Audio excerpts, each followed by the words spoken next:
घेतली जाईल। एक विषय सगळ्यात महत्वाचा असेल, सीबीआय कडनं भेदभाव केला जाईल असं मी म्हणणार नाही, पण विषय एवढाच असतो की जेव्हा एखादा मराठी अधिकारी एका संस्थेच्या मदतीने मराठी नेत्याच्या घातपात नाही तर ऍक्सिडेंट बद्दल एखादा तपास करत असतं, तेव्हा आत्मीयता त्या नेत्याकडे असल्यामुळे तो तपासामध्ये कदाचित मन लावून हा तपास त्या ठिकाणी होऊ शकतो।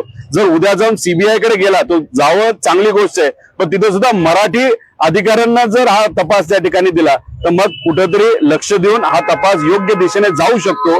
कुठे भाषिक विषय मी त्या ठिकाणी आणत नाही, फक्त एक चर्चा जी कार्यकर्त्यांमध्ये आहे ती आहे। पण सुशांत सिंगचा विषय बिहारच्या मुख्यमंत्र्यांनी सीबीआय कडे पाठवल्यानंतर 2 दिवसात सीबीआयने तो स्वीकारला होता।